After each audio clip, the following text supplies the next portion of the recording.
છે હું છું હિના। સમાચાર જામનગરમાંથી મળી રહ્યા છે કે જ્યાં પૂરગ્રસ્ત વિસ્તારોની સીએમ ભૂપેન્દ્ર પટેલે મુલાકાત લીધી હોવાની વિગતો છે।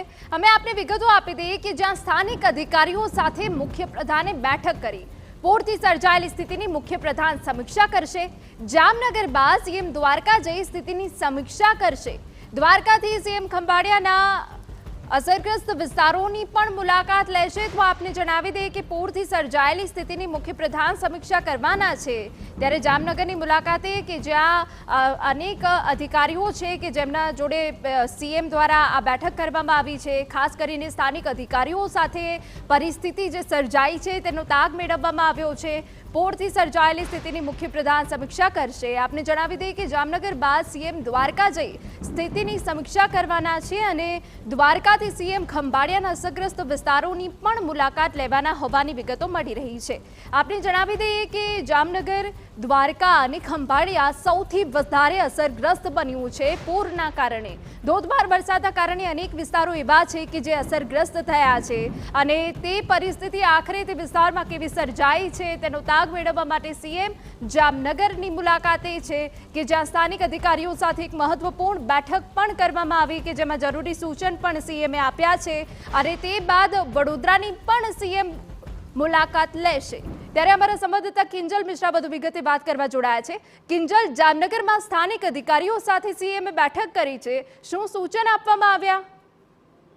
देखो जामनगરની અંદર સ્થાનિક અધિકારીઓ સાથે બેઠક કરવામાં આવી છે। સ્વાભાવિક રીતે કે જામનગરની અંદર જામખંભાળિયાની વાત કરવામાં આવે કે દ્વારકાની વાત કરવામાં આવે, રેસ્ક્યુ અને હવે જ્યારે પાણી ઉતરી રહ્યા છે ત્યારે ફરીથી લોકોનું જનજીવન સામાન્ય થાય, રોડ રસ્તા છે તે ફરીથી જ્યાં પણ તૂટ્યા છે તે ગોઠવાઈ જાય, કેસ્ટ્રોલ સહિતની જે પણ જે રાહત જે ચૂકવવાની છે તે ઝડપથી ચૂકવવામાં આવે। જો કોઈ પણ ખેતીમાં નુકસાન થયું હોય તો ખેતી નુકસાનને લઈ અને તેનો જે સર્વે છે તે ઝડપથી થાય। તો આ જે તમામ મુદ્દાઓ છે તે તમામ મુદ્દાઓ પર ચર્ચા છે તે આ બેઠકમાં કરવામાં આવી છે। કેમ કે આજે આ બેઠક પૂર્ણ થયા બાદ હવે જે કહી શકાય કે જામખંભાળિયાની મુલાકાત લેવાના છે। જામખંભાળિયાની મુલાકાતનું કારણ એ છે કે 5 દિવસની અંદર સૌથી જે વધુ વરસાદ છે એ 944 મિલીમીટર વરસાદ જે થયો છે તેના કારણે જે પરિસ્થિતિ છે તે ખૂબ જ કહી શકાય કે એક તંગ બનેલી છે અને એ જ કારણસર જામખંભાળિયાની પણ મુલાકાત છે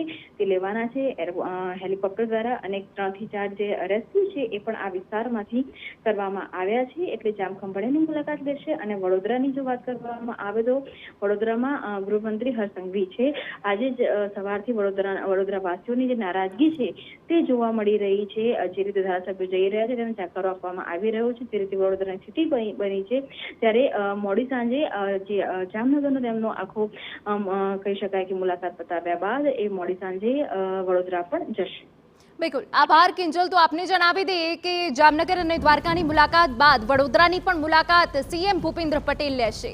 ખંભાળિયાથી પરત જામનગર આવીને મોડી સાંજે તેઓ વડોદરા પહોંચશે।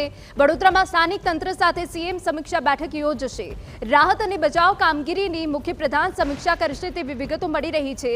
સીએમ સાથે મુખ્ય સચિવ રાજકુમાર પણ આ બેઠકમાં જોડાવાના છે।